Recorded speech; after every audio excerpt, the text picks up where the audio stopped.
I just got a drone. I'm excited for some drum covers.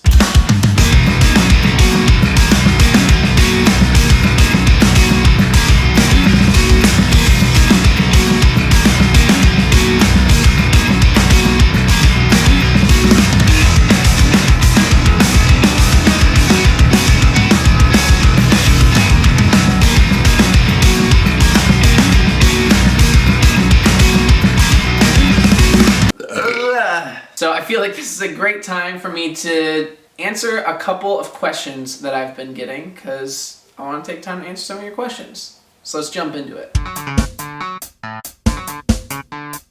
For some reason this Cliff Bar is reminding me of a question that I get all the time. Not all the time. I'm not that cool. Oh, are you sponsored? Like, are you doing reviews because you're endorsed by these companies? And I just want to be like super upfront with you guys that I am not endorsed by anyone. I have never gotten paid to do anything for any company. By that I mean any videos or anything like that. None of the videos that I do are because I'm endorsed by anyone, and nor will they be. Even if I do reach a point of me getting endorsed by someone and having their products in my videos, I'm still going to be really honest about them. I'm sure if I'm endorsed by someone, I'm going to enjoy their products, but I'm still going to be honest about maybe some of the things that don't work as great or don't sound as great as I would want them to. But yeah, I just want to be super upfront about that. I'm going to be honest with you guys. Anything that I review, it's just because I want to review it. Even if I am endorsed, it's just because I'm going to want to review it. So, honesty.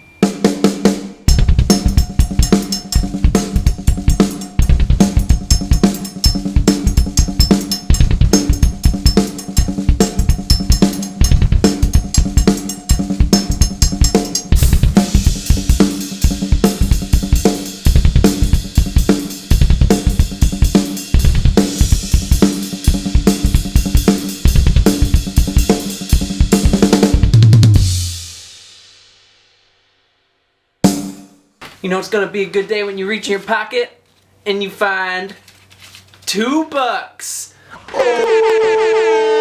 Oh. This next question is very applicable to what is now going to become my morning routine, and that is, what is better to practice on, a practice pad or a pillow? And as the late great Buddy Rich said, you should be able to play all your rudiments on your pillow. So that is not to say that you should not use a practice pad, or necessarily that one is better, but they're both different and they're both great. So I like to practice rudiments on a pillow for a little bit, and then I like to move it onto a practice pad for a little bit too, because they both feel completely different. Practicing on a pillow is gonna steal all the rebound away, which is super cool and it makes it harder. But you also need to learn how to control that rebound, and that's a totally different skill. So practicing on a practice pad is going to help you learn to control that rebound as well. So my answer is practice on both. It's going to use different muscles in your hands and your wrists and your forearms, and it's all good. Today I'm practicing a little lick created by my good friend David Cola. And it's pretty cool. It's a little tough for me, so here's a little clip of me struggling my way through it a little bit. I got some work to do, I gotta clean it up, but here's me working on it a little bit.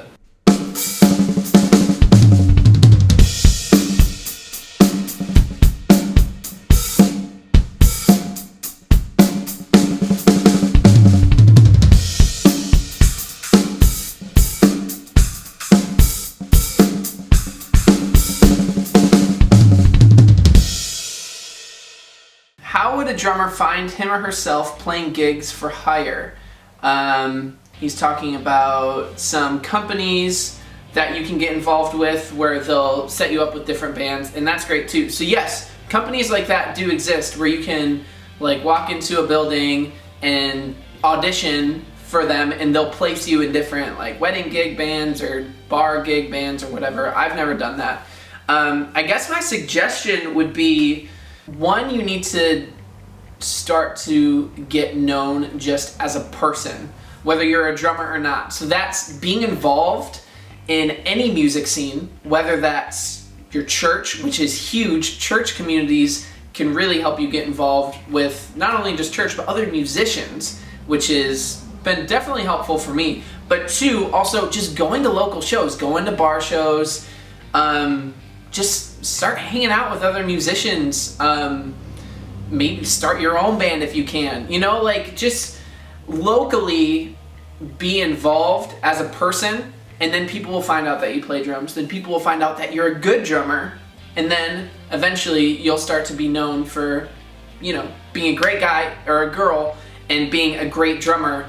And honestly, being a good person is going to trump your skills as a drummer. But they're both very good. So just get involved. Try to shake hands with other musicians, and yeah, I think you'll start to pick up some momentum that way. So this week, the drummer I've been checking out the most is a dude on Instagram, and he goes by Richie the Drummer, and his chops are seriously nuts. I've been loving his videos a lot.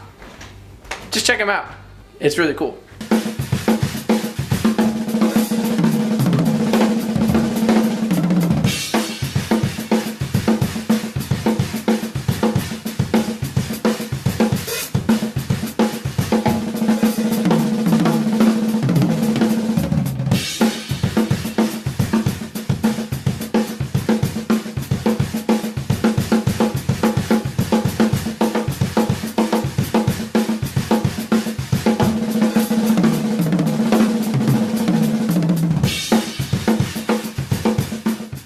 By the way, shameless plug, follow me on Instagram at DrumBeatsOnline.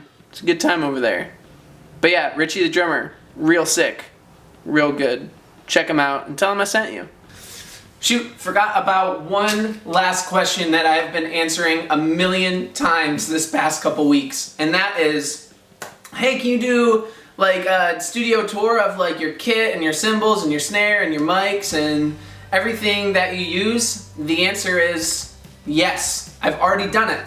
If you want, you can click on, dang it, I'm so bad at this. You can click right here to watch the video of my studio tour that I did like 6 months ago. So check it out right over here if you want. So I just wanted to clear something up that I was talking about in the beginning of this video, and that was, you know, me being paid to review products or anything like that. I just want to be super clear that other people do that. You know, companies contact people and say, hey, will you review this product? And they do it, and I think that's totally awesome. I would do that if a company said, hey, we will pay you to review this product. I think there's nothing wrong with that, to be clear. I'm just saying I would be very honest about it, saying, yes, I'll review this product or use this product or whatever, but I'm going to be very honest about, you know, if I don't like something about it, I'm going to let you know. So just to clear that up, in the whole honesty thing, I don't think there's anything wrong with being paid to do something. Just being honest about it is the best policy. Alright guys, that's all I've got for you today. Make sure you leave some questions in the comment section below so I can answer them in some of these videos. Make sure you check out Drum Beats Online for some awesome drum lessons, performance tracks, and more. And let me know of some other drum lesson courses you'd want to see. And make sure you check out last week's episode where I went to Cincinnati and played a really fun music festival. Alright guys, see ya.